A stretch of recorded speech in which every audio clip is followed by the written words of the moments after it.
What is going on, world? I am the Hungarian Experiment, and in this video, if you could tell from the title, I want to mention a few things about mental health. Mental health and physical health are intrinsically combined, and it's something that we all have to deal with as human beings. And as you can kind of see out there in the world, not a lot of people seem to care about their physical health, even though there's tons and plenty of information out there in the world. So, why would we assume that someone who has to deal with a mental health issue, which is everybody, is going to care to do it or care for themselves? In our society, we're beginning to excuse people for mental health issues, and although I think this is important that we are discussing and bringing awareness to mental health, I can see how this can easily lead us down a scary path. Because let's face it, mental health, just like physical health, is not easy, and it takes a lot of work. Not many people care to learn, carry out, or formulate the habits and behaviors to develop a healthy body and mind. So why do we care about them so much? Why are we allowing this to be an excuse in the world? As I mentioned earlier, I think it's very important that mental health is something that is coming up in the world, is something we're bringing awareness to, and starting to talk a lot more about. In the past, we were told to push down our feelings and our ideas and not to let them out and to tell others. At least, that's what I was propagated when I was a young boy, and I could see this passed down for many generations. It's really important that we're bringing awareness to all this, and people are learning how to take better care of not just their bodies, but also their minds. But this has led us to an odd situation. We are now in a predicament where individuals and healthcare professionals are using mental health issues to excuse people from taking care of their physical and mental health, and then allowing them to use that mental health issue to justify something ridiculous that they've gone out and done in society. Now, I've talked about mental health and depression here on my YouTube channel in the past, and always by giving a solution. One of the recent videos I shared is how mental health now has a new drug to help treat it, and it's called exercise.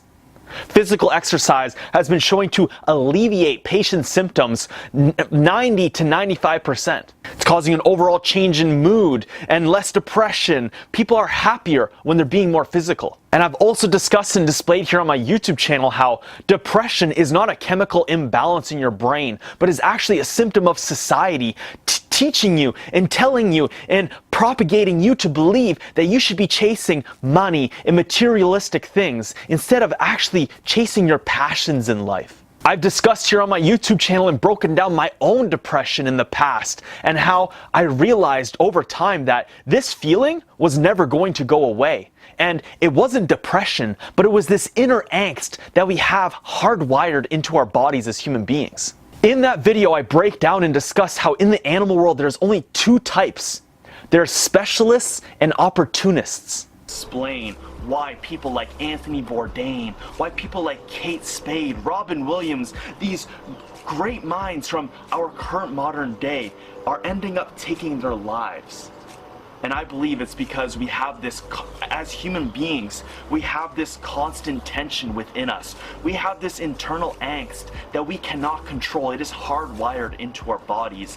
And I believe this passage really helps to explain that. So let's dive into this here. So Robert Greene says the animal world can be divided into two types: specialists and opportunists. Specialists, like hawks or eagles, have one dominant skill upon which they depend for their survival. When they are not hunting, they can go into a mode of complete relaxation.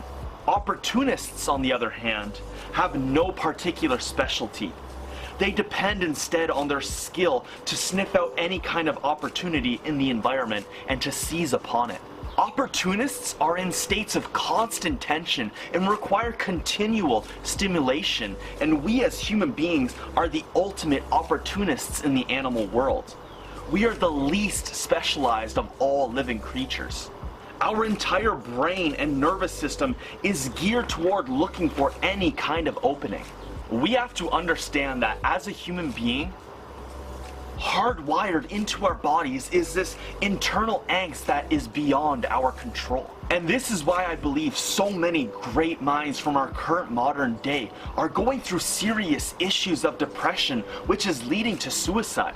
I believe that once they've managed to achieve their dreams and they've managed to achieve their desires and they've reached these certain pinnacles of success, they they start to realize that nothing out there in the world is going to settle this tension within them. Nothing is going to calm this internal angst.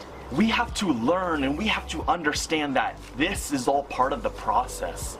This is what it means to be a human being. This is all part of our journey. And we always need to have a goal or a certain milestone that we are striving to achieve in life.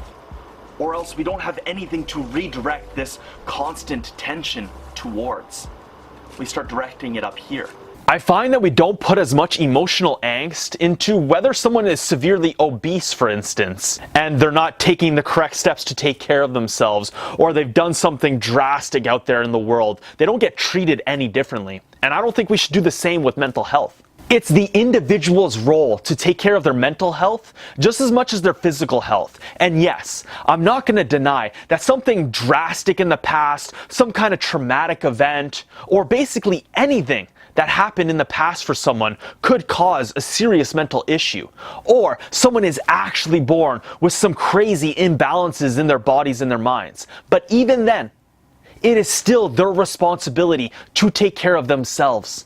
We hear examples all the time of people overcoming traumatic events in their lives. For instance, one girl who got kidnapped for 9 months. I may always be known as the girl that was kidnapped. The day that it happened, he'd broken into my home. He'd taken me out my back door, taken me up into the mountains behind my home. I remember thinking, no, that's not possible. One human being couldn't possibly do that to another one. No one's that evil. And I quickly found out that yes, as a matter of fact, there are people out there that are that evil. And now, 10, 20 years later, she's doing large talks on helping people overcome their mental and physical issues in life.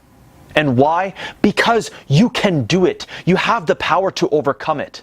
You have the power to make yourself better mentally, but you have to actually care and you have to put in that effort.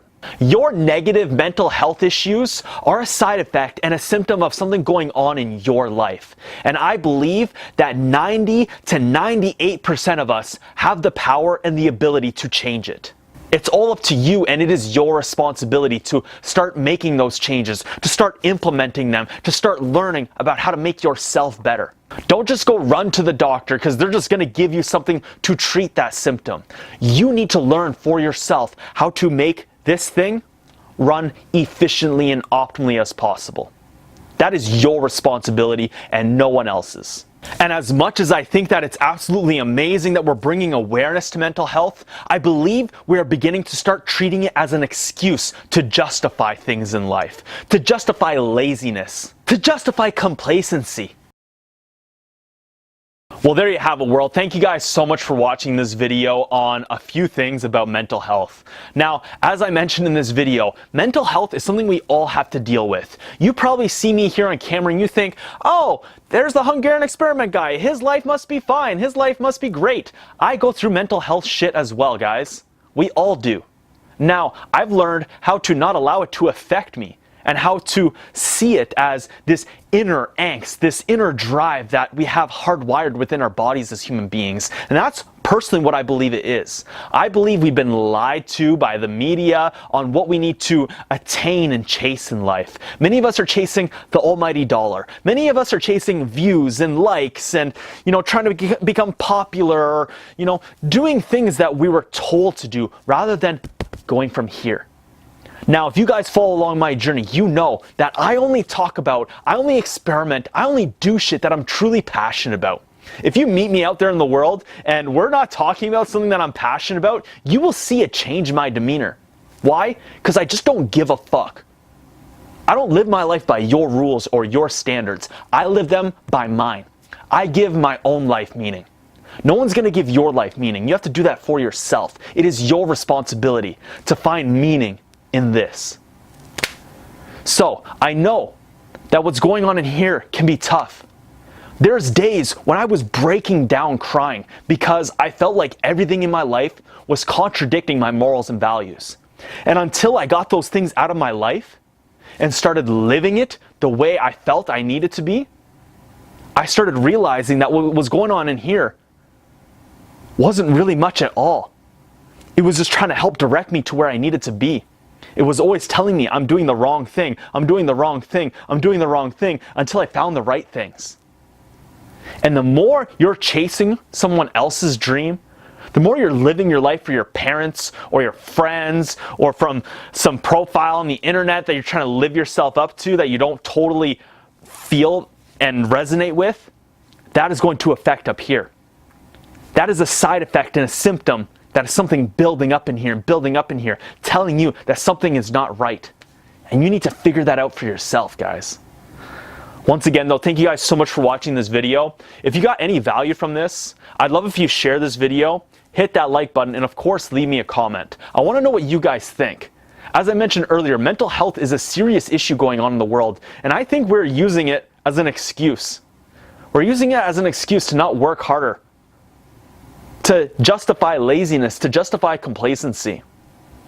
And again, as I mentioned, I think it's great that we're bringing awareness to this, but we're quickly getting sidetracked and now using it as a way to justify heinous and ridiculous things in the world.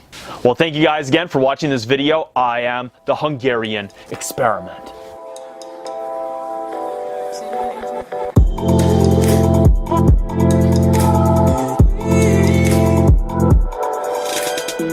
Ooh.